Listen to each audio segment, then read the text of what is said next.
just talking. Yeah, I don't have to type anything. No, you don't have to type anything.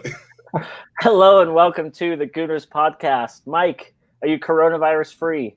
I am 14 days at home and symptom free. I mean, I have a lot of other problems, but coronavirus does not appear to be one of them at the time. But we didn't come here to talk about me. We didn't come here to talk about you. We have a duck breaker who we've been looking forward to having on for a long time, Lee. But you've obviously got your hands full doing a lot of different things. Andy finally created a virus that would free up your schedule so that you could join us. A little bit about your history, because I like to do these over the top announcements. Your Arsenal honors include, I don't know if you know this or not. I've probably forgotten. 14 seasons with Arsenal, 618 appearances in all competitions, which is fourth only to some guys named O'Leary, Adams, and Geordie. 4 league titles, 3 FA Cups, including 2 that completed a double. The European Cup Winners' Cup in Copenhagen, 1994, which is still our last European trophy. 3 Charity Shields, 14 Emirates Cups, and the Own Puskas Award for world-class own goals. Ladies and gentlemen, Gooners of all ages, the man with the best middle name in the business, it's Lee Michael Dixon III. I just assume you're the third because I don't know what number I am. I'd like to be number 2, to be honest with you. The second. My family thinks that I'm number 2, but that's a different kind. Thank you for joining us, Lee. It's been a long time that we've wanted to have you on, and it's a thrill. So 618 appearances for Arsenal. I've got to stop you there. Yeah, because that is incorrect. What is it? It's 619. Oh shit! Does it? You've just done me out of a go. Let's forget the Coventry game where I scored that own goal. Let's call it 618. Right. Well, I'm gonna find. I was trying to do that on your behalf. So, do you know what current Arsenal players have the most appearances for the club? Yeah. Obviously, David O'Leary's. What you mean now? Yeah, current. No clue whatsoever. It's Ozil with 254, and I don't think he'll catch you. Bellerin is next with 195. Mike gave me these numbers, which he clearly got wrong on yours. So, give or take 10 or something like that. Yeah, plus or minus 10, Mike. Look, I took 8 different sources, averaged them together. I'm very scientific about this. So, I've got a big thing. Whenever I do something and I'm going somewhere and something like this, and I did an event recently for a friend of mine who was in the commercial world. He had a load of clients and we were doing a Q&A. We actually had to cancel it because of the coronavirus, but Will Carlin, the rugby player, was going to be there as well. He's a friend of mine. And one of my best friends, that's why I was doing it for him. And he obviously farmed out the research for his cards to introduce us at the start of it to his secretary or his PA or somebody, and he advertised it on the tickets, and it was all coming in. And he sent me the ticket for approval, but already had sent it out, the invite, and it came. And I went, "Who did the research?" And he went, "Yeah, we got it spot on." And it's 457 or something like that, which is my Premier League appearance. Yeah, that's league appearances. I like football didn't happen before the Premier League or whatever. And I went, "It's wrong." And he went, "It can't be wrong." I said, "No, you're not only wrong, you're about 170 out." So at least you got to 1. So that's a good start. Yeah, I try to. I get close. It's like golf and horseshoes or hand grenades, I guess. Yeah, happy belated birthday. We got 3 guys on here who've just had birthdays. Pisces cast, I think we can call this. But I spent my birthday literally fleeing the UK, trying to get home before the doors closed. But I'm sure, Lee, that you remember this because it would have been a highlight of your career and your life overall. But I met you at the Arsenal Supporters Trust meeting a couple years ago. Mm-hmm. I was in the room, no camera. No Twitter. I listened to the rules, but it was an enlightening experience for me. I mean, hearing you refreshingly talk. I mean, I'd never been in the room with you, kind of talking about your Arsenal days before, and you were certainly refreshingly candid. Hearing you spin stories about your playing days.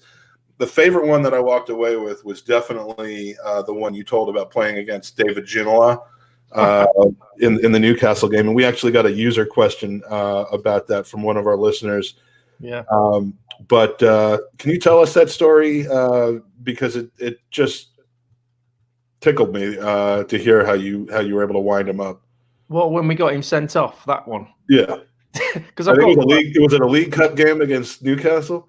It was, yeah. And I mean, David, he was a brilliant player. There's no doubt about that. And he was, we kind of went through our careers together, a certain stage of that, playing against each other for different, obviously, Paris Saint-Germain in the Cup Winners' Cup the first time, then playing for Tottenham, playing for Newcastle. So, and then he went on and played for Everton and Villa towards the end of his career. So he was one of the tough opponents because he was so talented, and but he didn't like playing against me. Some wingers you come across, relish the challenge, and he was like that. He loved to get the ball and run at you. But I'm not saying I worked him out, but I watched a lot of video of him about how he played, about his little trick that he used to do, and getting David to play away from goal with his back to goal was the key to it.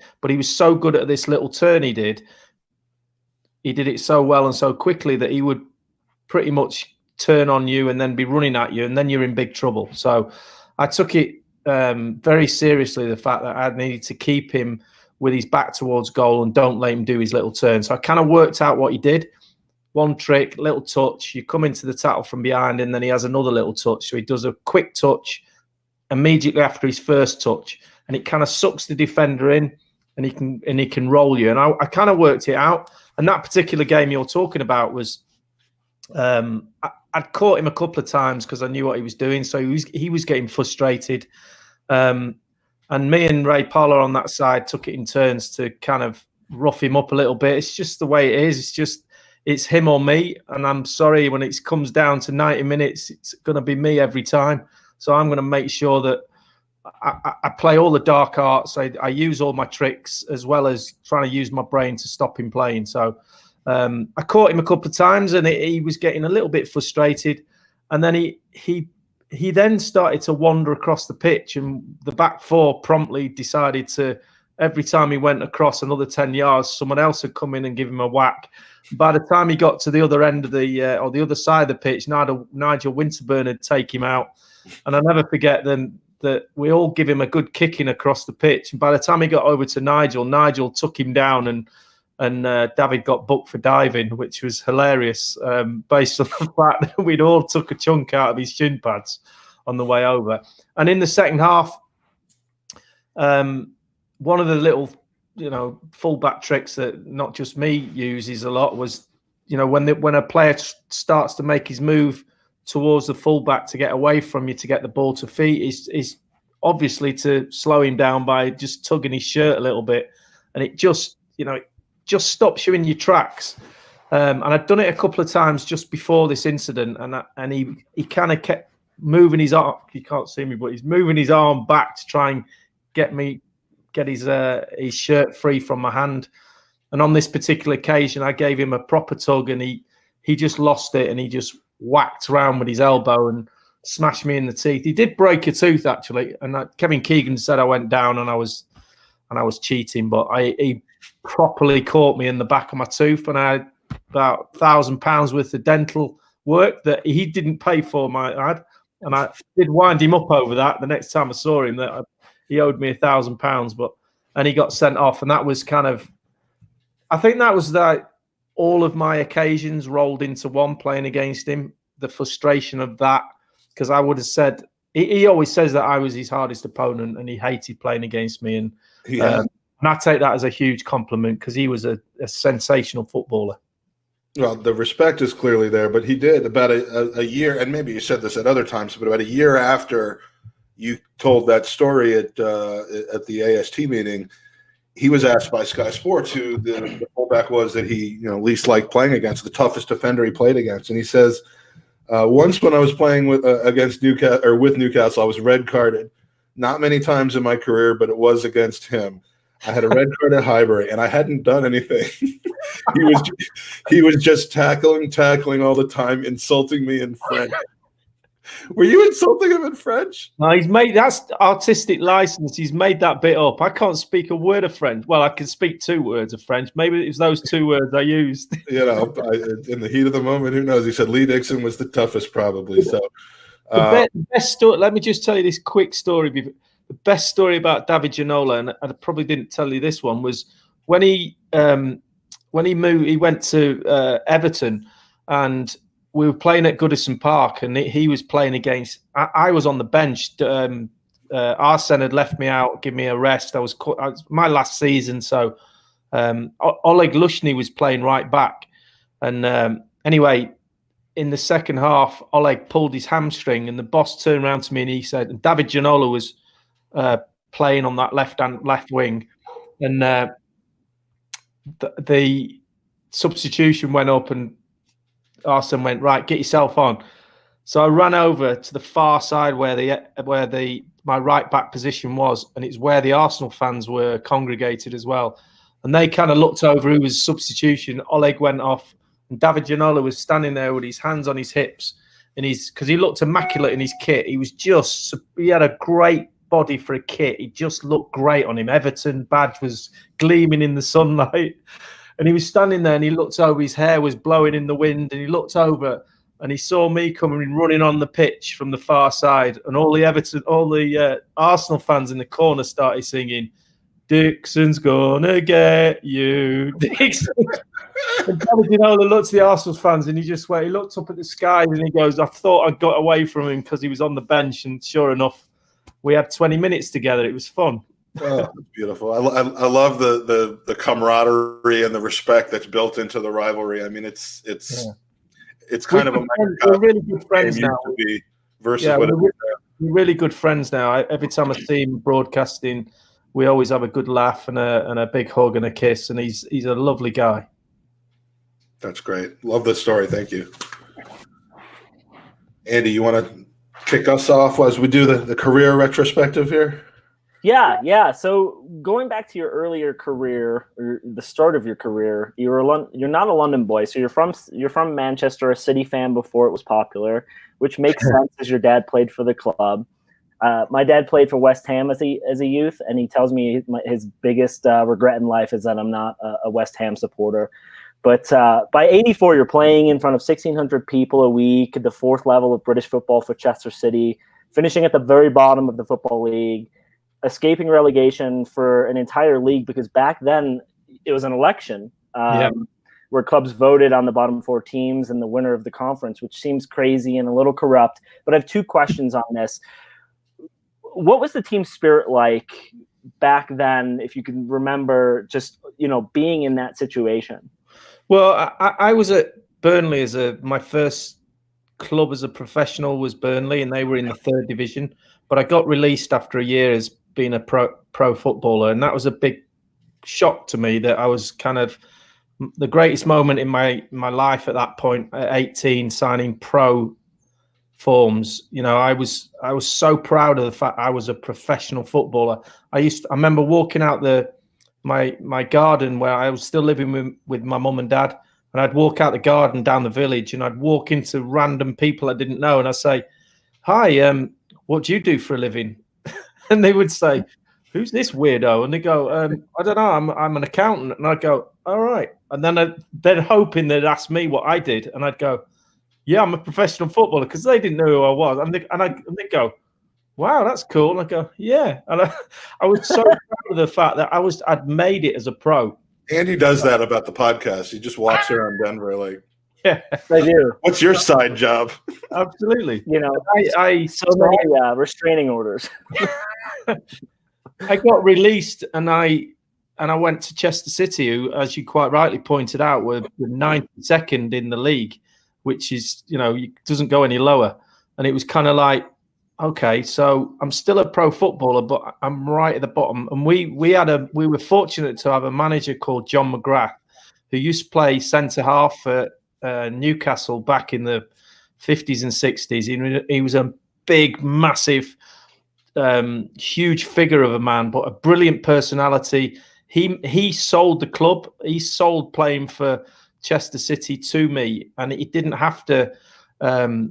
He didn't have to do that, but he thought, do you know what? I need a band of brothers, and he signed a load of free transfer players like myself who got released. And we had, talking of the team spirit, we had a brilliant time down there. We weren't very good. In fact, the season after we finished 92nd, because I signed halfway through the season, we finished one better and finished 91st. That's big improvement. You're clearly popular because you kept winning the elections. I mean, absolutely. Our chairman was very popular with the other chairman. That's how we kind of stayed in the league. So, but it was a learning curve. I learned so much playing there. You flip it into modern day football and see the kind of entitled position that some of these young players are in now, who sign pro forms at an early age and get a huge amount of money. And I don't begrudge them that. The game is what it is. But there is definitely an element of my success I put down to playing at Chester City, at Bury, having to take your kit home for your mum to wash every night in order to have training kit that was clean the next day. If you didn't take it home, you had dirty kit because they couldn't afford to wash the kit. It was a pro club, and we had to do our own boots. We had to wash our own kit. And sometimes we turn up and some of the balls had been pinched out the shed, and we would only have 4 balls to train with. It was like, it was kind of going back to the, when you were a kid. But I learned a lot from that. It was really good grounding for me. And it's a great segue to a question from Danny, the GFP, one of the hosts of the Burkamp Wonderland. You obviously, within 4 to 5 years after that, were champions of the first division with Arsenal. Do you think that's possible in today's world as a football player to be able to make that jump? I mean, I think Jamie Vardy is probably... Danny's never heard of Jamie Vardy, I guess. But well, right. But outside of Vardy, do you think it's possible in modern football to do that? It's a different game now. It's a completely different steps from going from certain ages. It's difficult. I think that the kind of the recent rises that perhaps everybody knows about are obviously the 2 fullbacks at the Robertson at Liverpool. The way that he's come through that system of lower league, although obviously he came a little bit higher, but you can see there is a certain amount of luck involved in getting to where they have. I mean, sometimes when you look at Robertson playing in Scottish football and going, how did that happen from going at that level to now being arguably one of the best left backs in European football? So there is an element of luck to it, but I think that the rags to riches thing is so much more difficult now than it was. And I certainly, if I was coming into the game now and at the bottom of the 4th division as it was then, League 2 as it is now, I honestly don't think I would have made it to be an Arsenal player. So the answer to your question is a lot more difficult now. Well, because there's no George Graham looking at the lower levels of English football for talent. They're looking at Spanish league or French league for talent, and in the first division, or in the case of some of our signings like Guendouzi in the second division. So I think that's a really good recognition that the times have changed. In the January 1988, as we'll skip over Stoke, although you did meet Steve Bold there, but we don't really like to talk about Stoke too much. January 88, as the story goes, Viv Anderson departs Arsenal. You find yourself in a car park in Watford Gap, which is not near Watford. It's in the middle of nowhere between Northampton and Coventry, apparently. It is, yeah. A couple months ago, when when Amy Lawrence's book 89 came out, which she was so nice to sign for us my favorite of all the podcasts you are on, without a doubt. There you go. She really narrowed down the field there. But in the book, which I read on one flight when it first came out, because I love this book. She tells a story you've also told on your own podcast, which I'll call the day Mick Mills almost ruined your friggin' life. Was that a fair assessment? Because this was a meeting with George Graham that ultimately led to you playing with Arsenal. But if you can kind of give us the background of that fateful day. Well, it was a Tuesday morning, and I go into training at Stoke as usual. Big George Berry, my captain's there. Nothing's different. I go in, get my kit on, and Mick Mills calls me in his office, says, "Can I have a word with you?" So I immediately think I've done something wrong, and nothing good happens from a manager's meeting. Normally it's a telling off, especially later on in life when it was George. But Mick called us in the office. He said, "We've accepted an offer from a club and we think it's fair. So it's a brilliant opportunity for you." He didn't say the club at the time. And I was like, "Okay, who is it?" And he said, "Well, we've accepted the offer, so we kind of want you to go. I think it's a good thing for you and a good thing for the club." So I was like, right. And Coventry had been knocking about in the papers, in the rumour mill. And I was like, well, maybe it's Coventry. And they were in the first division then. So I thought, that's a pretty good move, not far from Stoke. And then he went, "It's Arsenal." And I literally, all the blood drained out my face, because I was like, I can't come play for Arsenal. That's just way out of my league. That's the Arsenal. How does that? I didn't know they were called the Arsenal at the time, but it's just a habit now. I can't not call them the Arsenal. And I was like, wow. And he goes, "So after training, we'll drive down to meet George Graham at Watford Gap service station, as you pointed out." And I was like, in a bit of a flap, to be honest with you. And I think actually we didn't actually train. I think the assistant manager took training, and Mick said, "Go and get changed, and we'll go and drive down and see him now." So we drove down there. I didn't have an agent, so I'm talking to Mick on the way down there, and he said to me, "Right." I said, "What sort of money do you think?" Stoke had just offered me. I was on £350 a week. That was my wage. Same as Ozil. The figures are all the same. I'm pretty sure you're on $350 a week, and everyone will. 350 a week. That's what I was on. Oh my god! Amazing. So, and my contract was up at the end of the season. So he said to me, "We're kind of going to offer you a new one to stay."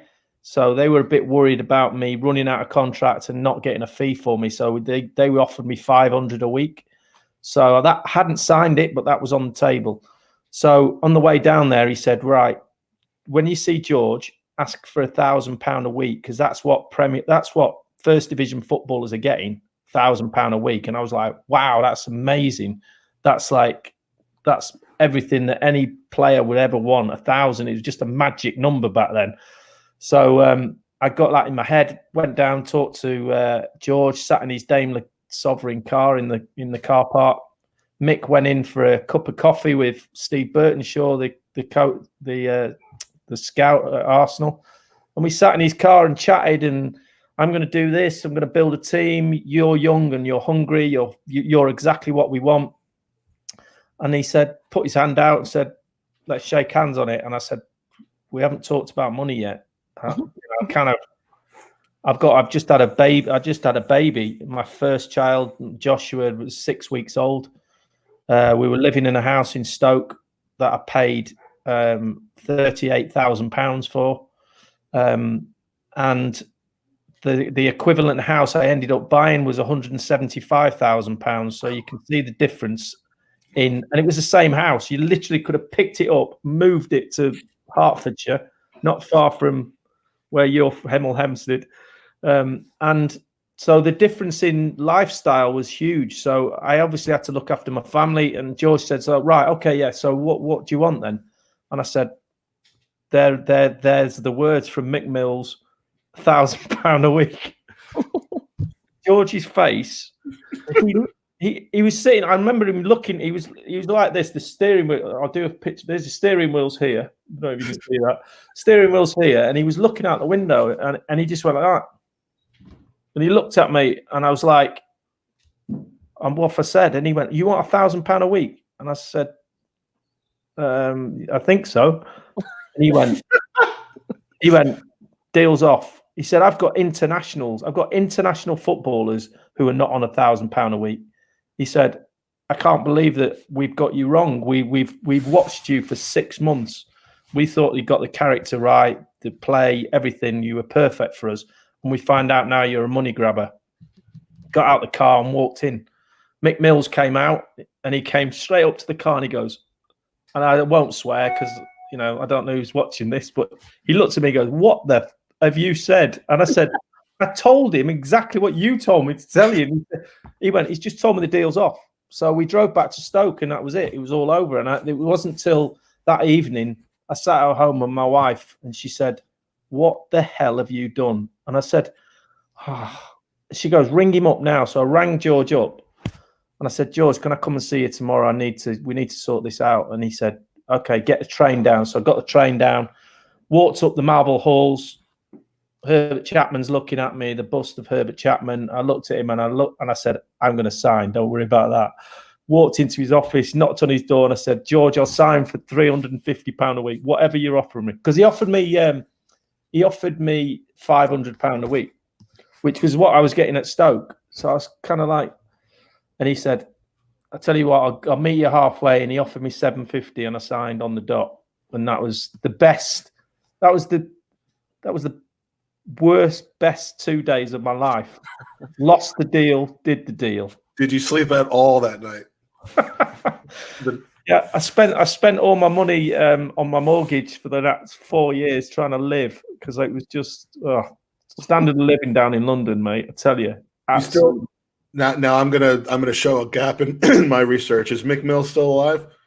He is, yeah. Mick, yeah. I don't know what he's doing. I think he's back in Ipswich. He's certainly not working as an agent, I hope. No, absolutely right. He didn't do bad in the end, though. I'm just looking at my camera. I'm sitting in a dark room now. It was light when I started. Do I need to switch a light on or something? Or you're certainly visible to us. Okay. At the end of this, it's going to be an anonymous interview. we've had that though. We've had people, yeah. Like, trust us, Lee is here. Let me see if I can get some more light. Oh, hang on. There we go. No, that's too light. Let me go like this. Oh, there you go. You don't just have a spotlight that comes out of your ceiling because you're Lee Dixon. I mean, it just follows you around the house.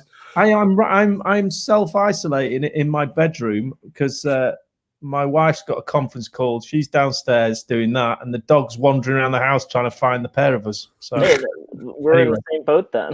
Yeah, pretty much. That sounds like Andy's life right now. Yeah, 14 years with Arsenal, and it could hardly have gone any better. I mean, George Graham, after that meeting, makes you a staple of his youth and heart revolution. Suddenly, it's May 26, 1989, and everyone's watching you sprinting out onto the Anfield pitch with a bouquet of roses. Any self-respecting Gooner will have watched your incredible film that you were you the producer and Amy the director, or vice versa? Or no, we were both exec producers on it. Yeah, whatever that means. It was phenomenal. I mean, Andy can tell you how rabid I was when it came out, and for a while it was available in the UK, but not in the US. And yeah, it was driving me absolutely crazy. But and they've heard you if in that movie and in her book, they've heard you tell your tales of that incredible night. I always say that was the greatest night of my life to that point. But honestly, the only reason I add the to that point is just on the off chance that my family's listening. But yeah, I always say the best night of my professional life, and then you get away with it. So yeah, that gets you around it.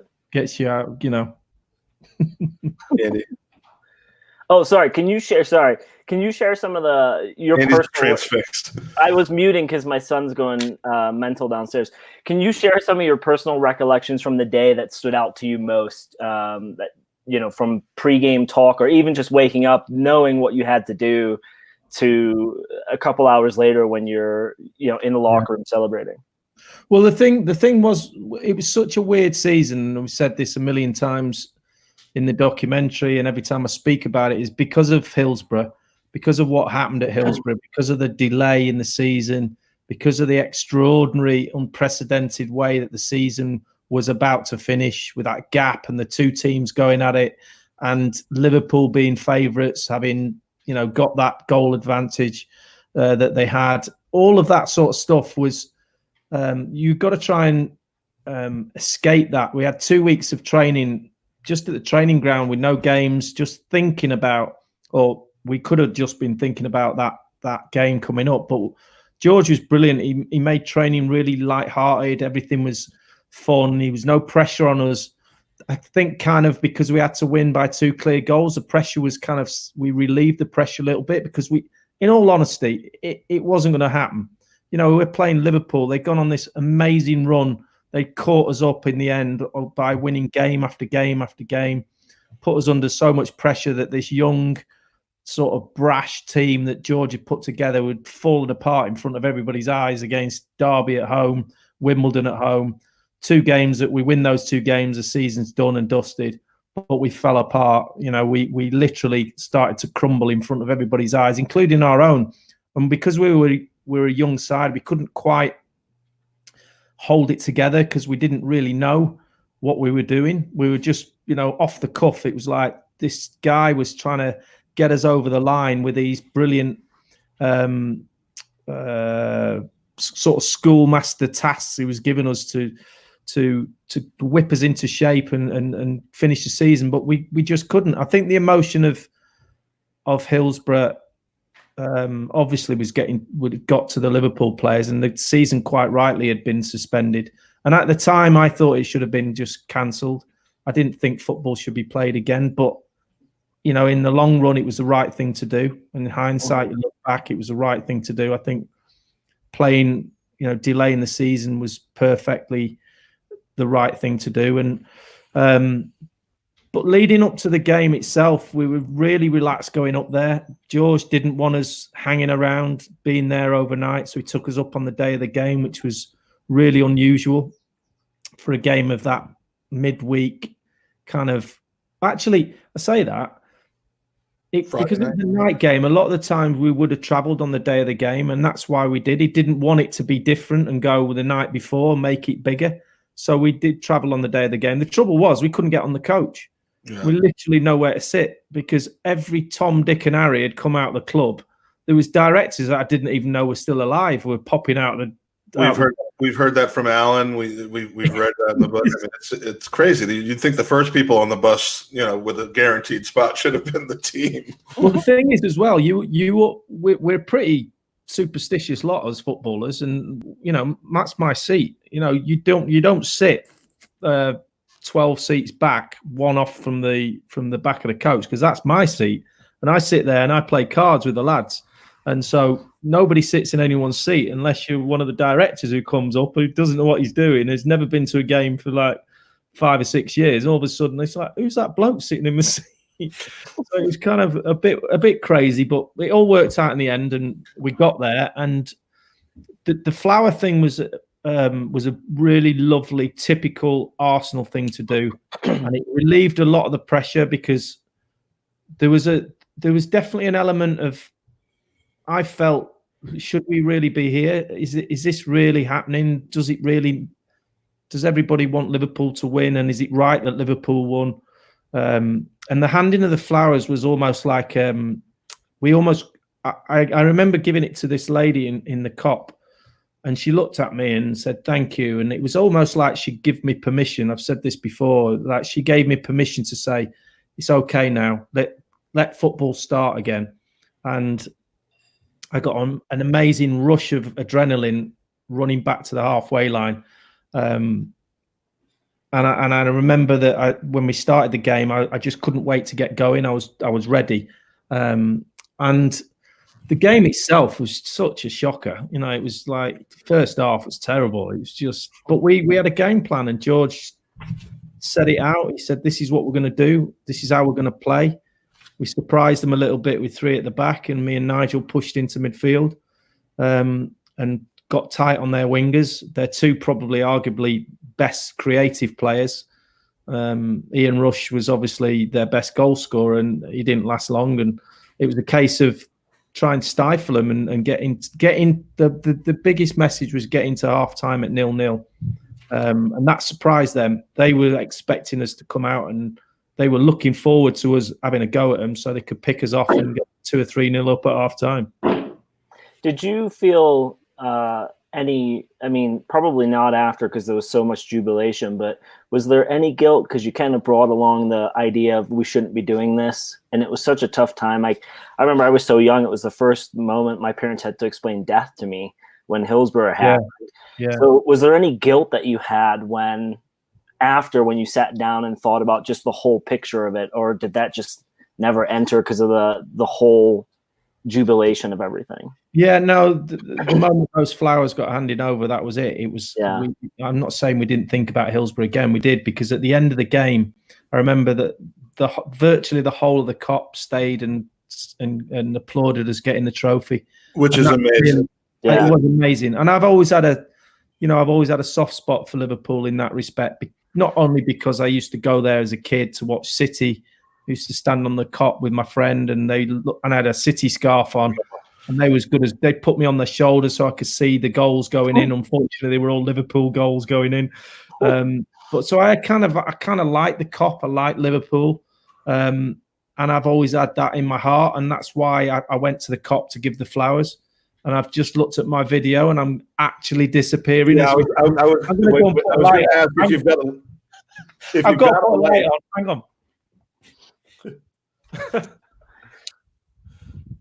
Lovely. Yes, thank you. I was going to wait until you were done and say, you know what? At this point now we're. No, that's not good either. See this bed. Is that any better? Oh yeah, you're fine. That's perfect. Lee, the Arsenal podcast, or the Mr. Arsenal podcast, says that he loves the story after the match where you end up in a chippy full of Everton fans. Do you want to give us a quick synopsis of what happened there? Yeah, well, because you couldn't join the team because you had a family due the next day, right? Or that? Yeah, night? My uncle was over from Australia, and I hadn't seen him since I was 6 months old. So there's a lot of pressure on me to sort of. He was going home the day after. We played Friday night. He was leaving on the Sunday. So my mum was having a party on the Saturday to say goodbye, and hadn't seen him because obviously I was prepping for the game. He was only over for 2 weeks. So it was a big family party, which I obviously said, yeah, of course I'll be there. Because my mum said to me, Mum actually said, well, you're not going to win, are you? So it doesn't really matter. It was one of them. I was like, probably not, no. But so there was no real pressure on. I didn't think about it until the lads went, right, where are we going on the way home after the game? How are we going to celebrate? And I was like, oh no, my brother. So I waved them all off in the car park with a bottle of champagne in my hand, thinking this is the worst decision of my life. I've just won the league at Anfield in the greatest game and the greatest finish ever to a season. And all the lads are going to London to have the party of all parties. No disrespect to Uncle Albert, but didn't really want to be there. You're a good family man. I mean, and Andy too. I mean, Andy visits England, is right near London, and then doesn't see any of our friends there because I think his sister's mother's cousin's baby was having our first birthday party. My nephew was having his 6th birthday party, and everyone in his family told him to go to that. He did. And now I've made him a little Gooner. I think he would have told me to go as well. Yeah. So family. So the family was calling, and my brother was in the car with I think there was 2 or 3 of us in the car driving through Liverpool to go back to Manchester, and we hadn't eaten since 3 hours before the game, and so the game was a bit delayed as well. So we're talking maybe 6-7 hours since I'd last eaten, and all I'd done was drink virtually a whole magnum of champagne to myself. Yeah, so we're driving through the pictures. Yeah, we're driving through Liverpool, and there was a chip shop on the left, and I remember saying to my brother, pull into the chippy and we'll get some chips and then we'll carry on. And he went, yeah, great idea. So he stopped the car and I didn't even think about it. I was a little bit worse for wear, and I just jumped out the car and ran into the chip shop. And as I ran in, I just pushed the door open and said, 4 lots of fish and chips, mate. And as I put my arm up, I realized I've got still got my blazer on, and I thought, and my badge, my cannons on the gold embossed cannons on the top, and my tie was halfway around my neck because I still got my tie on, and I sort of went, 4 lots of fish and chips, please, mate. And as I said it, I just realized it all sunk in. I went, just beat Liverpool 2-0, best game ever. Arsenal player in his blazer tie in a Liverpool chip shop. Not going to be the greatest thing. That's the next 2 minutes. Well, the next 10 seconds is going to tell me whether I live or die. You're not going to make either party. and then the guy behind the thing just looked at me, and his face was kind of all pretty angry looking, and then realised that he was just winding me up, and he just piled on the chips and said, "You can have extra chips, Lar, because I'm an Evertonian." And the chip shop was full of Evertonians. There must have been an Evertonian chip shop in Liverpool. Oh, lucky. We were obviously avoiding the game, and then now they wanted to party. So we were jumping up and down in the chip shop. There was mushy peas flying everywhere. It was the best ending to the night, and it could have been a lot worse. Did he charge you for the chips? No, I think we got them freebies, to be fair. The big question from Bobby is, was the chips good at least? Yeah, no, the chips are always good up north. We do good chips up north. Love it. All right.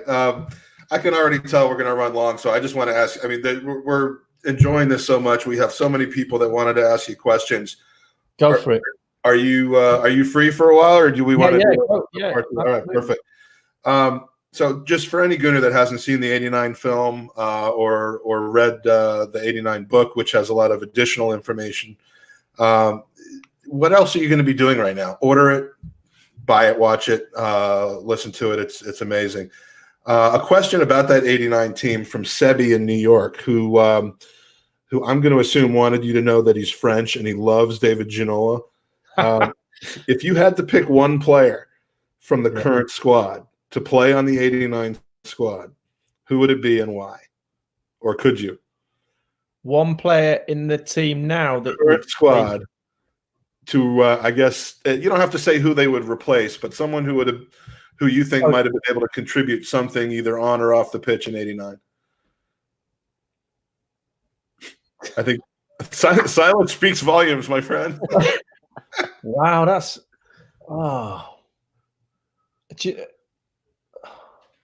well, you don't have to. No, I would. Aubameyang would get on the bench. There you go. That's the best I can do. That's fair. I think that's perfectly fair. So, we want to, your career is obviously far more than just one night in 1989. As much as I hate to admit it. I want to spend just a moment on September 7th, 1991. I think FDR, Franklin Roosevelt, once said, "A day that will live in infamy." One of our podcast users, Mid-Carter J, has a user question, and it demonstrates why he's a mid-carter instead of a main eventer. What was going through your mind when you scored that own goal against Coventry? Mid-Carter, you should be ashamed of yourself. It's plainly obvious what was going through my mind. Nothing. I mean, we're not that kind of, we're not a gotcha podcast. I don't know what kind of podcast we are, but we're not that kind of podcast. Now, Lee, let me ask, because I've scored a few own goals of my own. At least the thought runs through your mind of, it was a good finish. He's a keeper. I was a keeper. But I've scored a blinder where I thought, it was a good finish. I was quite. If it had been at the other end, it would have been Dennis Bergkamp. Yes, I played. I call it the reverse Puskas Award or the own Puskas Award. I mean, it's amazing. Listen, David Seaman is my best friend. Right, we're still big buddies. We were roommates, and I still to this day will have the argument all day long that he didn't get off the ground when he tried to jump for that. I don't know what he was thinking. It was just ridiculous. Got to jump, but goalkeepers have to jump.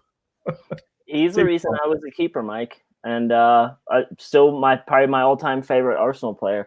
So, Lee, you were one of a handful of players who played under Graham and Wenger, and you're one of very few actually features significantly for both sides. You won 2 league titles for Graham. Under Arsene, you won 2 league titles. How would you compare or contrast the overall experience from off the pitch, team talks, discipline, training, how you dealt with the success? Well, they're hugely different as coaches and managers, but there's one real rich vein running through the pair of them, and that's all about winning. They're two of the biggest, most competitive winners that I've ever met in my life, and that's their common theme. Mm-hmm. Is that they go about it in different ways. George was a authoritarian sergeant major type who would be very regimented in his training, very set out, very planned. Do it this way. If you don't do it this way, I'll whack you on the back of the legs with a stick. Not literally, but sometimes he nearly did. And if you do it this way, we will win stuff. And lo and behold, we were so disciplined. We were so hungry for success. We were so intelligent enough to be able to keep that going for a length of time, and good enough players to do that, but within a restricted way of playing. But it got success, and we were very, very successful, very hard to play against. And teams didn't like playing against us, and we'd score goals as well. But 1-0 to the Arsenal was our song, and we were very, very good at that. Arsene, completely opposite, a lot more free-flowing, a lot more license to express yourself, not as regimented, didn't like confrontation, didn't enjoy the process of dropping players, wanted a very quiet dressing room, very thought-provoking dressing room, completely different, would never come in and throw a teacup like George would throw the whole tea set and everything at you at some point. But Arsene was a complete opposite, but a born winner. And I have to say that I had it the best way round. I wouldn't have liked to have been a young player under Arsene and then had George. Sure. I think George taught us discipline, taught us how to defend. Arsene can't set. This is my opinion. He's not a coach that, for me, can set a defensive unit up and then build on top of that. He already had that when he arrived at the club. Mm-hmm. It was a perfect storm from him when he came, because we basically said to him, he looked at us and went, right, okay, those 5, the goalkeeper and that 4 are okay. He said that he expected to have to turn over the entire back 4 pretty soon after he got there, and he quickly came to the realization that he didn't need to. Thank goodness.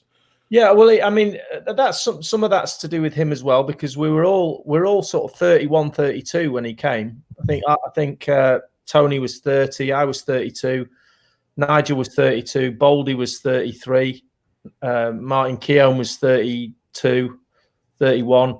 So, but from his point of view, the physical side of things, he took over our physical state and the nutrition and the stretching, and he improved and made us play longer, enabled us to play longer. So he takes a lot of credit for that. But I think his success and his ability to spot the French market and the jewels that he pulled out of the unknown jewels out of the French market, you can't do that now, because everybody's got their scouts everywhere, and their scouting mechanisms are so much more advanced now that you can't go on. The last players that kind of were nicked out of that was probably maybe Conte at Chelsea. That type of very, you didn't go and get a Vieira. You can't go and get a Vieira now. You've got to be very lucky. Everyone's all over everything. So I think Arsene, he's a brilliant manager of talent and a spotter of talent. Is he a great football coach? I wouldn't say. I would say that George was a better coach than him. But overall, Arsene's package in order to how to get the best out of what talent he's got is fantastic. Well, that's probably why he was so particular about the players that he signed. And I've just listened to an hour of Cesc Fabregas speaking with our fellow podcaster, somewhat slightly more accomplished than we are, Arsblog. But he pointed out with regards to Arsene, very frankly, he said he was the perfect guy for me because I knew what I was doing. I knew what I needed to do. I had, he wasn't being conceited, but he's like, I was the type of player that needed to be allowed to express myself. He didn't need to be coached up in a sense, and Arsene was not going to be the type of coach that would coach him up. He would put him in positions to succeed. Whereas, some young talent, raw talent, some of the people I won't name, but I can think of on this current squad, wouldn't thrive under that. They and we even saw it in, I think, Arsenal's latter years. Some of that talent almost regress a little bit because they weren't getting the push and the kick in the rear that they probably needed. Yeah. So for you to point out that Graham was a better coach for young, hungry players who needed improvement, and Wenger, perfect for your later years where you were already self-assured and knew what you needed to do. Yeah. I think says everything. Says it all about those two. Yeah, I truly believe that. I mean, Arsene was a lot more fun to play for because it was freedom, but without the education and the mix of people you had on that. The understanding of the basics of the game. Without that, I don't think you can go and just be free. And I think you can have players like probably Cesc was one of those type of players that could just go and play because he was so talented. He could play a game and he kind of understood his game. But I think in order for you to be able to have a rounded team, you need other players around Cesc Fabregas to do the other stuff, the bit that he perhaps doesn't understand about leaving space behind, and he doesn't have to worry about that because he's going to create without the people who are going to fill in those gaps. And I think he played in an era at Arsenal where there was a lot of gaps were being left open because maybe the knowledge wasn't quite there of the understanding. Where if you've got Cesc as your captain. And I love him to bits. I think he's a brilliant player. But Cesc Fabregas will never be a captain, as in my book, because he's not got the understanding of the game, what the whole game needs in order to be a successful team. He's a cog in a team that'll go and win you a championship. But you need all the other cogs as well to get to that point. Yeah, that's a great point. So 2002, another league FA Cup double, and at the ripe old age of 38, aka a year older than Andy is right now, you hang up your boots on a high. I mean, Andy, when did you hang up your boots? My wife keeps telling me to hang them up because I need another 2 MRIs on my knee. So I think Tuesday last week when I scheduled those appointments. Yeah, Andy fancied himself quite a goalkeeper in the day, and I mean there was by in the day I mean there was one day. Yeah. Talking about a guy who 8 short months ago, at the age of 36, lost a penalty shootout to this guy. I think I was wearing sandals and a blindfold. I was also pre-surgery. I'd like to put that in the asterisk. Pre-surgery. I was also pre-Big Mac, I think. Anyways, after a career like that, I mean, do you look back and think in terms of your longevity, your ability to stay healthy, either that or playing through pain, and what you accomplished? I mean, is there any regret that you have about your career, anything you missed or would have liked to have done differently? No, I mean, it's a question I get asked a lot. I think, people say, would you like to go on and play abroad? That kind of was in vogue at one point when I was at Arsenal. But I was like, never in a million years. I was at Arsenal. Would I think, well, we'll go and play for somebody else? Why would you? I mean, and you guys know because you're part of that. Once you get the kind of, once the club gets in your blood, it's an amazing football club that's full of brilliant tradition that really sits in my heart. And I'd never want, once I signed for the club, that was it. That walking down those marble halls and walking out on that first day, I was like, I said to myself, I'm going to be here forever, and I will always be there forever. And you know, you go through all the lads who've retired, some of the foreign lads. You hear Thierry talking about the club, what he thinks about it, what Robert Perez thinks about it. The club is special, and so I've not got any regrets about anything I've done at the club. You're right, I played through. I mean, there's times now when I get out of bed and I go to walk to the toilet and my knee nearly falls off on the floor, and I think, I wish I'd have maybe retired a bit earlier because my knee is shot and I need a knee replacement. And I was just in the process of kind of ticking all the boxes for that before the coronavirus came, and obviously that is now on hold for obvious reasons. So Andy's had a toilet installed in every room in his house, by the way, for that exact same reason. So I kind of no regrets. Sometimes I think my knee, but you know, it's only pain. I played a lot through pain, and that's what we did. And I don't regret that. I'm trying to think of something that I regret, and I don't. It's just been the best. And the thing is, now I retired 2002. You know, that is a long time ago. It's 2002. It's like 18 years ago. I'm like, wow, where did that go? I've been retired longer than I was at the club. And yeah, I'll be honest with you.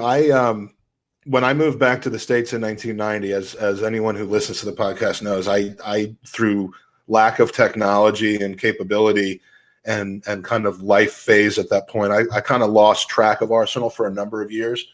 When I kind of plugged in again later and it was possible to really fall back in love with the club, I was astounded to learn that you and Nigel and I mean that those guys that you had such a lengthy career after I left. I mean, you know, I wasn't necessarily that well informed on how recently you had arrived at Arsenal when I got there. Yeah. But just to say, wow, Lee Dixon and Winterburn and Bold, all those guys were still there more than 10 years later. That's amazing. Yeah. And really, I mean, you will never lose that fourth spot on the unless you go back and play 2 or 3 more games, and I think you can pass Jordy. But well, I kind of with that, I kind of quite like the fact that. Well, I do like the fact that I didn't pass him, because there was a time where, you know, it creeps up on you. You know, I know 619 sounds like it wouldn't creep up on you, but it does. You kind of go, oh, 200, yeah, brilliant. That's a really good, get to 3. And then when you get to 500, you get you know, the club give you a really nice silver cannon. And that's a beautiful thing. You go 500 games, and then that sort of went like that. And then all of a sudden you're at 600. And Geordie, you know, we've been at 621. I was pleased that he stayed at 3rd, because he was a legend of a man and one of the nicest guys you'll ever come to meet. He was such a genuinely lovely, beautiful man, and Arsenal through and through. And I had a lot of time for Geordie. In my last season, I had a few injuries with my knee and started to play in a few reserve games to try and get back and try to help him out he used to take the reserve team. And we spent a lot of time talking about football, and I really cherish those moments. So it was nice that, you know, I'm still in touch with his family. And I was going to ask if you follow Joe on Twitter. Yeah. I love her account. Is it at Touch of Powder? Absolutely. Just the way she honors her father. It's nice that he's up there prominent at 3rd, and you know, the 3 legends above me, so it can't be too bad. I love how you just know these numbers off the back of your. I mean, that's great. You know, the typical athlete, like, oh, is it that many? I just love that you know it. You know it. So, Lee, soon after retirement, you find yourself in the punditry commentary world, and I think there's like I feel the same saying this about like a Gary Neville, where I think my dad, when I told him you were coming on the pod as a staunch West Ham supporter, hated him as a footballer because he was so good, but love him on TV as a commentator. How did you fall into that type of a world? And I mean, you're obviously still connected to it. Is it exciting now that you're continuing your career in that profession? Yeah, I mean, my last season was Lauren started to take over, and quite rightly so. He was a brilliant fullback, turned into a really good player, and I enjoyed him taking over my shirt. I was quite protective over that shirt. I had it for a long time, and I didn't want, I didn't want anybody just to get it.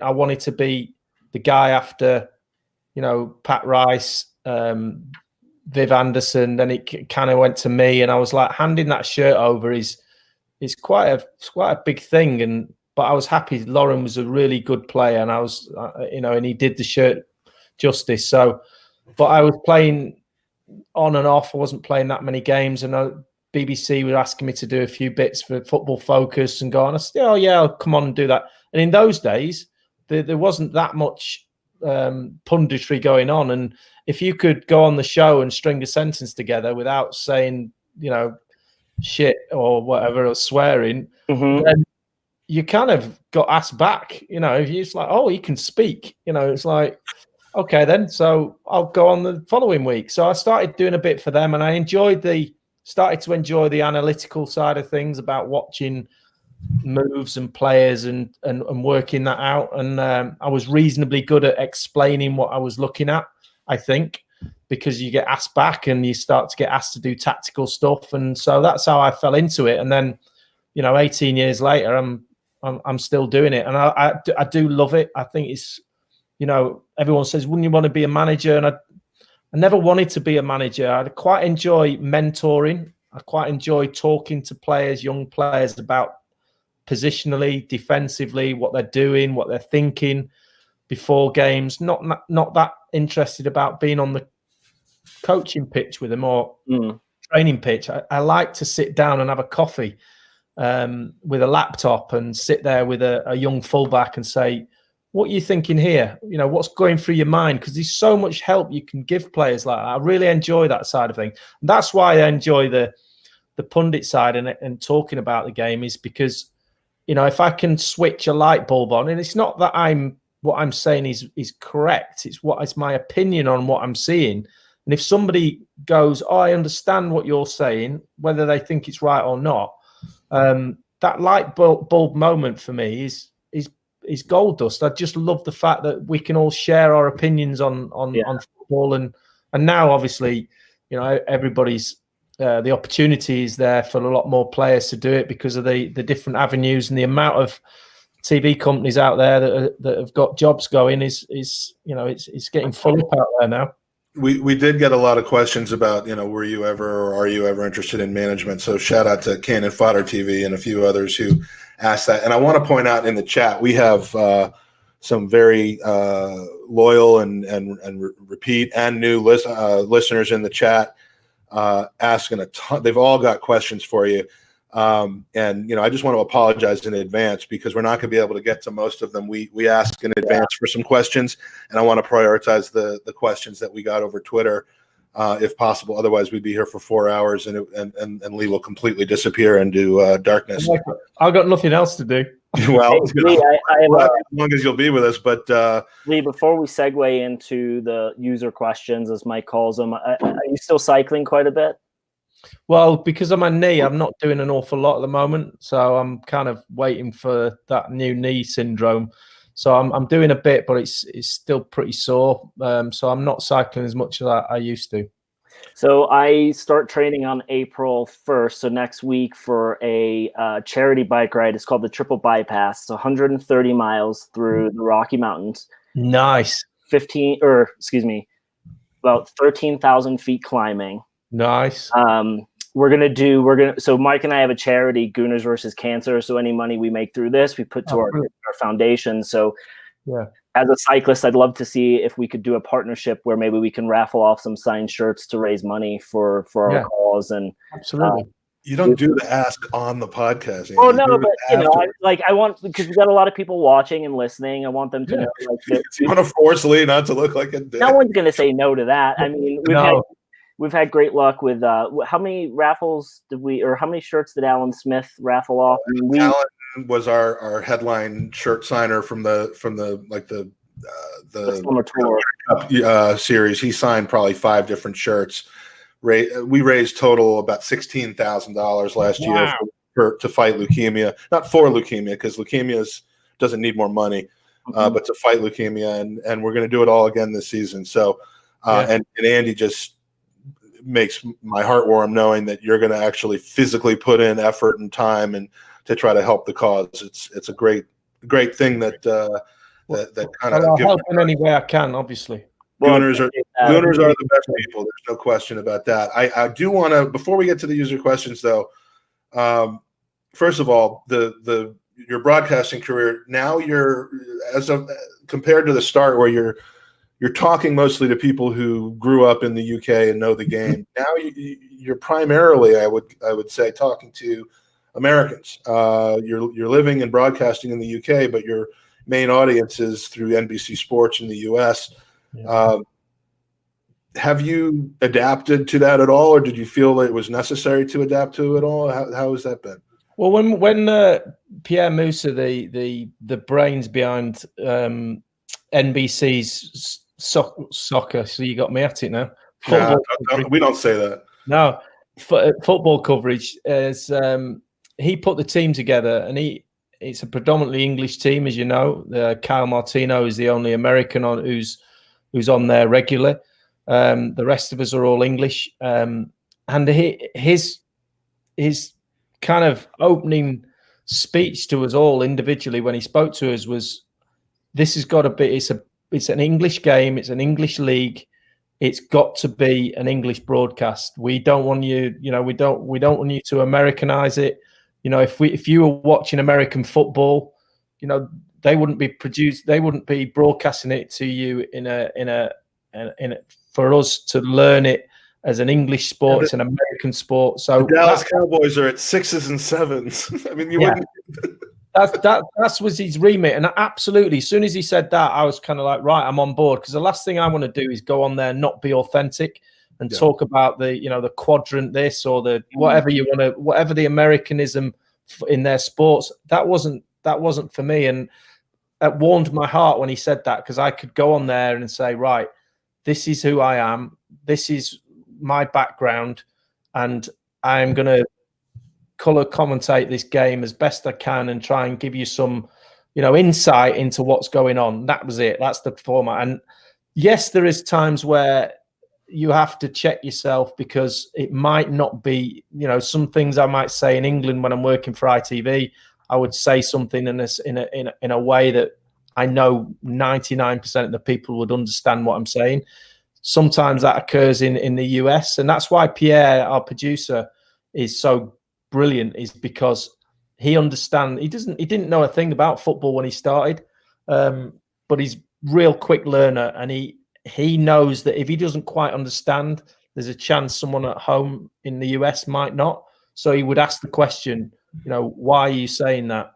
Why is a big word in broadcasting. So when I say something, why have I said that, is when the other little person on my shoulder who asks my question, and then I explain that to him, then people in America hopefully will understand it. And that's not dumbing it down. That's not exactly what we're not doing. I think we do it. We get the balance just about right. Sometimes we get it wrong. Sometimes I say stuff. I've got a little bit of a habit. I sometimes say about when a winger is doing really well against a fullback, and I'll say, he's got him on a piece of toast. And something I say. What's that mean? I love the Englishisms and the football sayings, to the point where for the last 4 years I have a bell that I ring every time someone says, oh yeah, it's a diabolical, or Arsenal's in the ascendancy. Never dumb it down, Lee. Please don't. No, and I was about to say, I remember when NBC took over the rights, and I thought to myself, here we go again, because ESPN had it once, then it was Fox. And Fox tried to Americanize it. You went through this entire progression, and it was like from day one, NBC were just like, here it is. And and I loved it. And I hope you guys continue for years to come, because it's just, the coverage is excellent. Yeah, they are a brilliant company to work for, and I have to say, I worked for the BBC for years. Then I work for ITV now, which I love. But there's something really, really special about NBC that they're super intense. It's super focused. It's, really sometimes over the top analytical about a production meeting or something. It's like whoa, but nothing is left to chance. And so when we go to air, all the prep's been done, everybody's ready to go, and then it becomes and Pierre's great statement before every game we go, it's all about the game. Nothing else matters. It's not about the commentators. It's not about the studio. It's about the game. So make the game the most important thing. And I think, they've been a brilliant 6 years so far. It's been fantastic. Well, I'm sure you've gotten feedback, but just in case you haven't, it shines through, and long may it continue. I'd shudder to think of how anyone else would do it. So, you are going to pass along a special love note from Andy to Arlo. They're very good friends. Absolutely. Twitter buddies. I'll have to. You'll have to just say, "Hey, I talked to Gooner in Denver," and he'll be like, "Who?" Yeah. I bet he won't. I bet it's a different reply than who. Yeah, probably. It'll be a four-letter word, but it won't be. It'll be Lee. You got to choose between me or them, because this can't go on any further. No, we love Arlo, don't we? We do love Arlo. Yeah, I mean, here's, like I said to Lee before, like there's no one on that broadcast that like you can't think of one person that you go, they shouldn't be doing this. I mean, it's the perfect team no matter what game you're watching. He just doesn't need to celebrate Spurs goals with so much enthusiasm. I mean, it just, I think that was what. You think he does? That's why I thought he was a Spurs supporter. I mean, we know he's Leicester, but yeah, now I know that. Yeah, it was the level of enthusiasm it was almost Mike Dean-esque from an announcing standpoint when Spurs scored a couple of seasons ago, and that's what started. Next time you're doing a commentary match with him at Tottenham and you see him celebrate, you can just say, "Hey, calm down a little bit." Like, those Gooners were right. Anyway, another friend and repeat guest on the podcast, your battery mate, speaking of Americanisms, Alan Smith. Yeah. He shared with us his unique experience providing commentary for FIFA. What are the odds of having both color commentary people on the FIFA game be Arsenal legends? Random, innit? Yeah. I mean, my son Jake, who I'm going to bring in here for a second, and we got Truth too. I did hey, tell Jake. him. Hold on, I gotta widen this. Hey. Jake's a big fan of you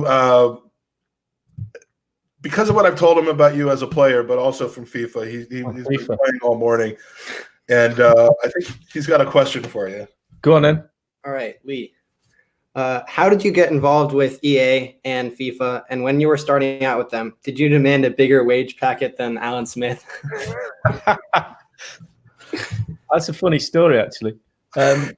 Well, it was random. I got an email from somebody I didn't know, an agent that I didn't know, saying we've had a request about your availability to audition for the new FIFA game, and I was like, no idea what you're talking about. I don't play. I know what FIFA is, but I don't play it. So I was kind of like. So I passed it on to my agent, and they got in touch. And then they said, "Oh yeah, they're interested because they're doing a new Champions League version." Derek Ray, who I've worked with before, and he's got an extensive knowledge of the, especially German football and European football in general. So Champions League fits him, and we wondered whether you'd come in for a screen test and an audio test. And I was like, "Yeah, let's go along." So I went along, and I had no idea how the game is put together. I've not played it. I just presume it's commentary. And there's action going on. I don't know how the technical bits of how it works, how they pull the commentary out the computer to match what you're doing at home and all that. Like, so all beyond me. So I went into Soho to the studio, and the guy was called Santi, the producer, and he was a really nice guy. From, I think he was from Colombia, a really lovely guy. And he was like, "Right, Lee, we're going to do some," just threw a script on the table. I was in this recording studio, and he just threw a script. He goes, "You're right. We're now just going to do some goals." And I said, "Right." And he said, "There's the script." And so there's a scenario at the top of the page, and it'll say goals, and it'll just say player shoots, right foot, decent shot, 18 yards out, keeper makes a save. So it'll just say that. So you look at that and you go, and so you've got nothing to look at. All you've got is that line. So I go ahead. So you've got to imagine what's going on. So I'll go and play, and he cuts inside, he shoots outside of his foot, and that's what the commentator will say. He will commentate on it, but I don't hear that because he's not there. So he'll go, the commentator said this, so I'll play something that he said. And then I have to come in and colour it like I would on the thing. And I go, oh, it's great technique. It's leaning back a little bit. That's why it gets the bend on it. And the keeper's got these fingertips to it, whatever. So, and then he goes to me, oh, yeah, if you can give us another 10 of those, that'd be great. Off you go. Like, Jeez. sitting there, and I'm going, you want another 10? He goes, yeah. So, because if you want to, you have to literally do 10 different versions on the spin. And I'm upstairs at the moment, but if I was downstairs, I'd be able to show you my scripts for the next recording.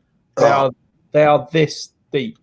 I thought I was in for a little bit of a jolly up and just sit there with a bit of a microphone and go, oh, yeah, he shoots, he scores. It's the most intense. We record for each year, we record about 15 days. And the days are full days in the studio. And the scenarios, and because you play it, so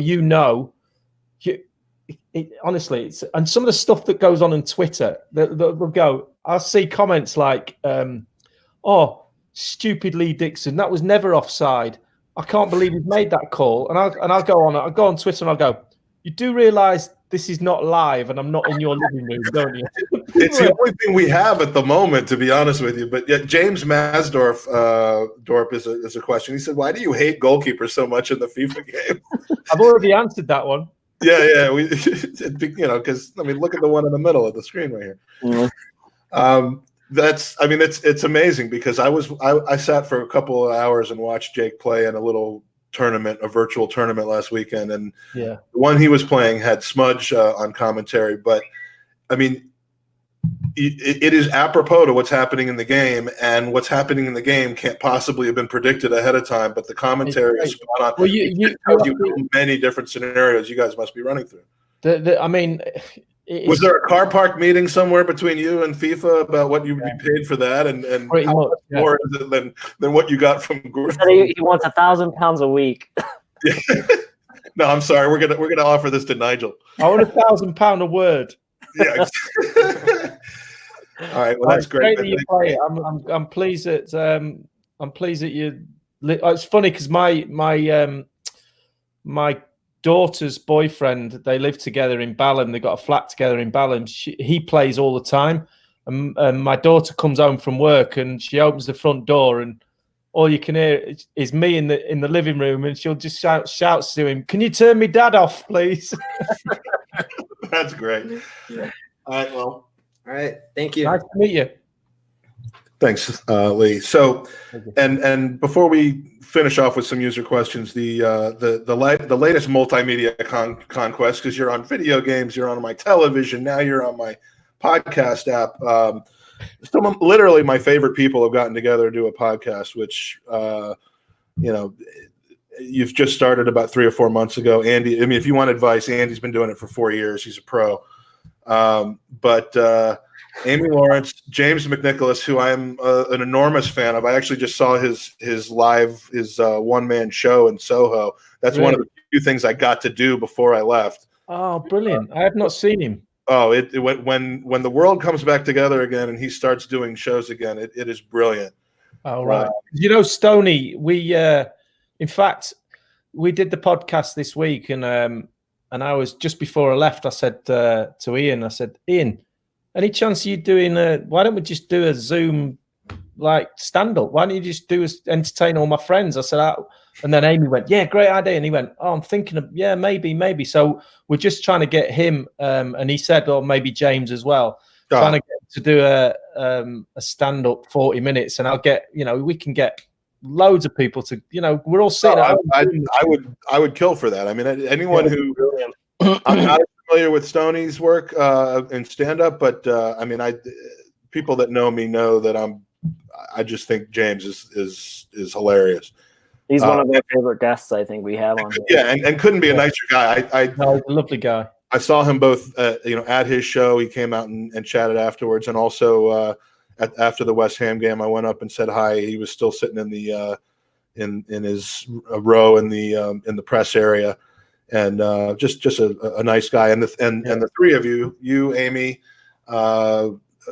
James, and Ian together, it's a great podcast. We were a little bummed we didn't get the athletic gig, but apparently you can't book them all, Mike. You can't book them all. Can I just say one thing as well? That if I'd have got a little bit more money back in '88 when I signed for Arsenal, I might be able to afford some electricity now. He's still on the wicker, like the cotton. I've never done a podcast in the dark before. It's brilliant. Hey, it's a requirement for all of our guests, so you're not alone. It's called the Gooners Podcast After Dark. Yeah. Seriously, though, with regards to the podcast game, question that was related to a conversation Andy and I over the summer. Believe it or not, we were actually members of the media on the Arsenal summer tour. Sat in the press box. We actually were in the room when Josh Kroenke gave his response interview to the "We Care Do You" bit. But we talked to Vinay and Mark Ganella a little bit about the difference between old media, print media, TV media, and this kind of new media, podcasts, blogs, that sort of thing. And I mean, how do you feel about the now that you're doing it, the medium of podcasting, and how the club can utilize new media that's reaching different people, kind of a forum, or maybe you're not going to get taken out of context as often or spun the same way that the print media tend to do. And let me add, because sorry to interrupt, but the one thing that we took away from this is when we sat in the room with Kroenke, because I live in Denver, Josh came over and started talking to me about something completely non-Arsenal related, and I heard Mark Ganella say to someone from The Sun, "Oh, you'll just twist the words of this interview the way that the way will sell." And Mike and I just sat there thinking, why do they keep doing this? How does this work that the Arsenal know that's going to happen? I know. And then it happens, and then the next day they're shaking hands on the training pitch in LA. But what do you think? Very good point. And I think the print media are obviously running for the hills as we speak. It's only a matter of time before that. I know people like to have something in their hands and still read the print and see the papers, but the actual the evolution of the way journalism has gone and is still going is obvious to everybody. And I think you talk to experienced journalists like Amy about the fact that she's at the Athletic now and her role, how it's changed over the years. It's got more competitive. It's going to get even more competitive with the more and more podcasts. There's more outlets, the media, the social media, everything. It's just it's great if you're in the media because there's a lot of work out there. And also if you're a player, I think from a player's point of view, you had to build relationships when we were playing with the printed press. And so it was a big thing to actually have a relationship because you knew then that everything you would say or most of the things that you would say would get printed as you've said them. Mm-hmm. Where that breaks down is if you don't get on particularly well with one of the journalists, then you've had it. And the stories left, right and centre of not so much me, but some of my teammates having, run-ins for years and years with the printed press and they don't like me. They say this about me. And even though they would just turn you over every time they got an opportunity. And you're always a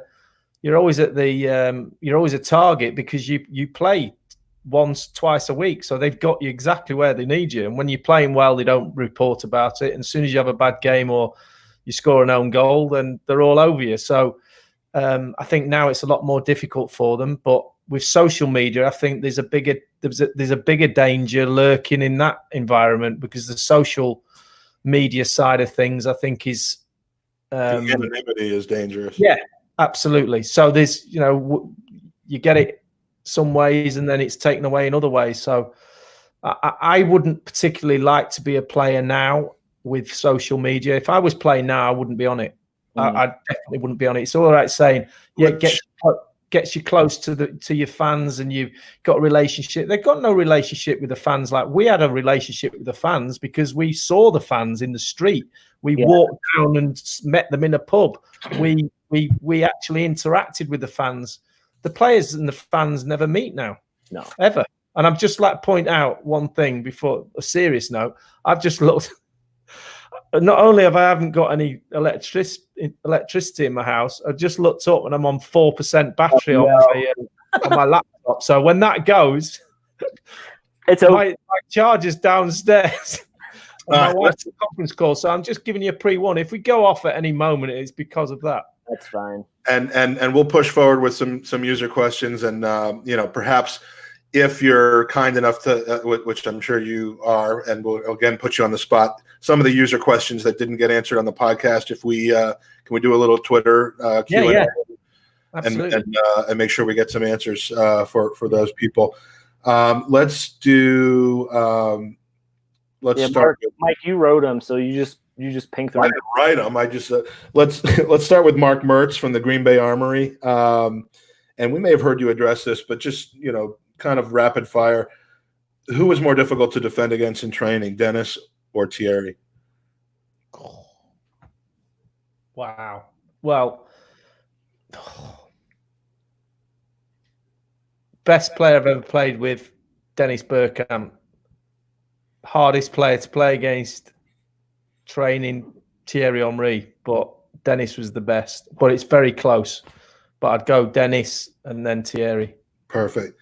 Last real captain of Arsenal on and off the pitch. Ooh, say that again. Last real captain of Arsenal on and off the pitch. Oh, last real captain. Patrick. Yeah, it's hard to find someone more recent than that. I'll agree. Yeah. He learned everything from Tony, so. You've said that a few times, actually, about a few different people. Let's see. From Becca. What was Becca, who in the chat recently said something which was either connected to my son or to you? I'm not quite sure. But just take a look at the picture and we'll decide later. What was your favorite game to call as a pundit? And I had two potential options. I know one was radio. It was the Thierry Henry winner against Leeds.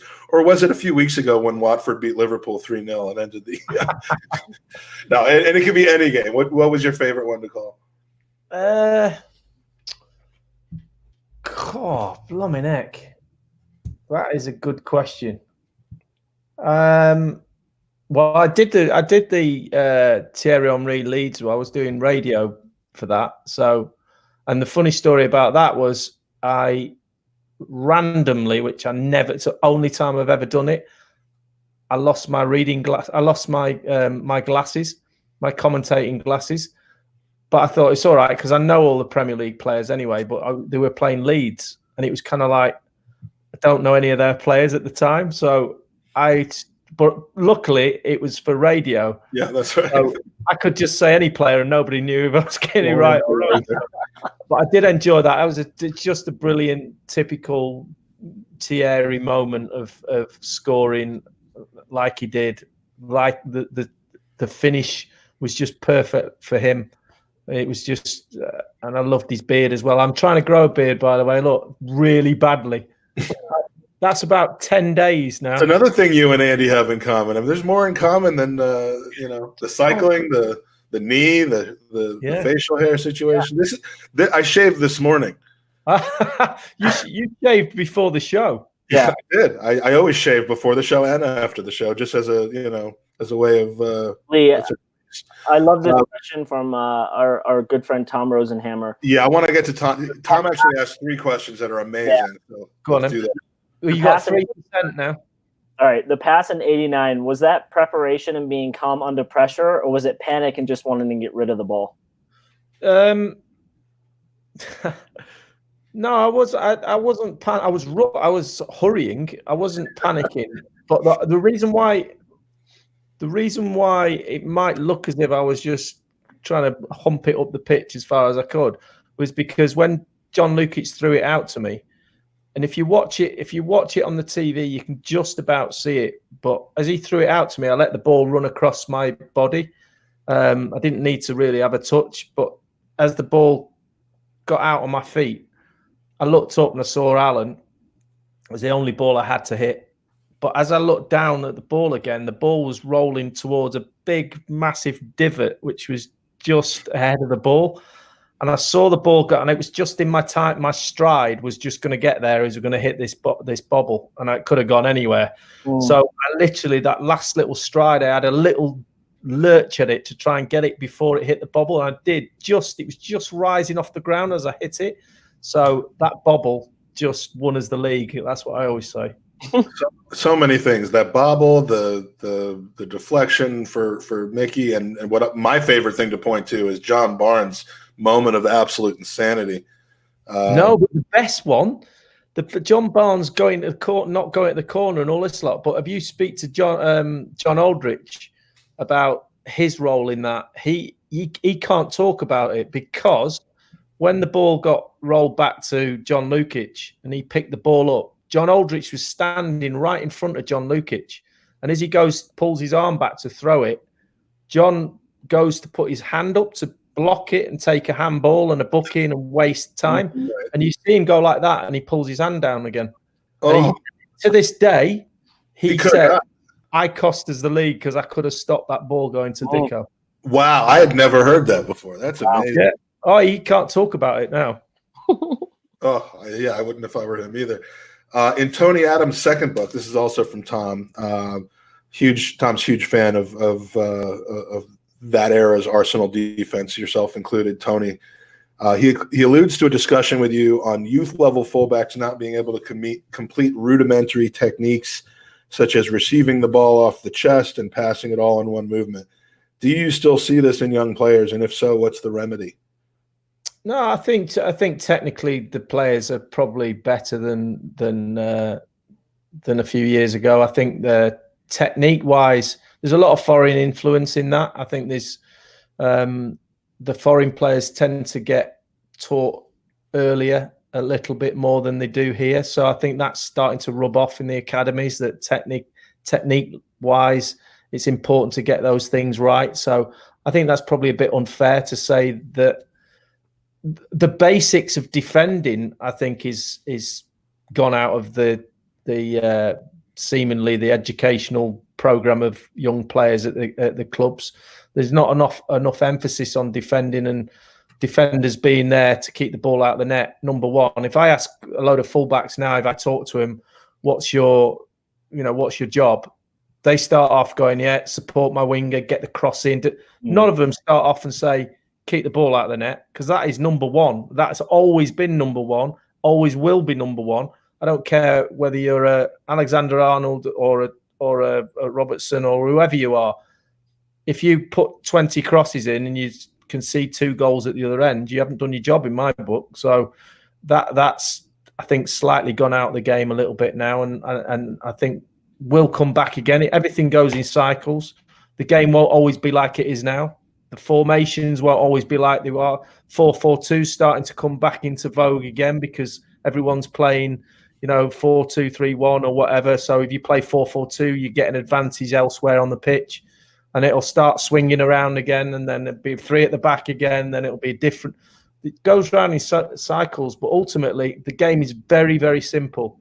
Keep the ball out the net one end and put it in the net at the other end, and that will never change.